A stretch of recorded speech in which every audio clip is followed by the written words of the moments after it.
இலங்கையில முன்னாள் ஜனாதிபதி பதவியிலிருந்து ஓய்வு பெற்றதுக்கு பிறகு அல்லது தேர்தலில் தோல்வி அடைஞ்சதுக்கு பிறகு புதிய ஜனாதிபதியில் ஒரு கோரிக்கை வச்சார். அதில் அவர் கேட்டது 20 வாகனங்கள், 163 செக்யூரிட்டிகள், 16 கோக்கி சமையல்காரர்கள், அதோட சேர்த்து மிக முக்கியமாக 30 கொடைகள் அம்பர்லா வேணும் அப்படின்னு சொல்லி ஒரு ரிக்வஸ்ட் வச்சிருந்தார். அது கொஞ்ச காலம் ஒரு நகைப்பாக புன்னகையாக அது ஓடிக்கொண்டிருந்தது. அதுக்கு பிறகு அதுவும் அந்த செய்தியே இல்லாமல் போய்விட்டது. இதில் நம்ம தெரிஞ்சுக்கொள்ள வேண்டிய மிக முக்கியமான ஒரு கன்செப்ட் இருக்கிறது. இதுக்கு சொல்றது ரெட் ஹேரிங் ஃபெலாசி அப்படின்னு சொல்லி. இதில் மெயின் விஷயம் என்னன்னு சொன்னால், ஒரு முக்கியமான விஷயத்தை மறைக்கிறதுக்கு இன்னொரு விஷயத்தை சொல்லி, சம்பந்தம் இல்லாத ஒரு விஷயத்தை சொல்லி முக்கிய செய்தியை மறைக்கிறது. இது எதுக்கு பாவிக்கிறது அப்படின்னு சொன்னால், முக்கியமான ஒரு விஷயத்தை மறைக்கிறதுக்கு இப்படியான ஒரு செய்தியை இடையில கொண்டு புகுத்துறது சம்பந்தம் இல்லாமல்.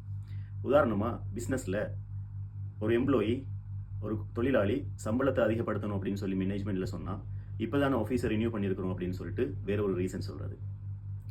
நாட்டில் சுகாதாரத்துறையை அதிகப்படுத்தணும், அதுக்கான செலவு, அதுக்கான பட்ஜெட் அதிகப்படுத்தணும் அப்படின்னு சொன்னால், நம்மளோட கிரிக்கெட் டீம் சூப்பராக இருக்கிறாங்க அப்படின்னு சொல்லி ஒரு பதிலை கொடுக்குறது.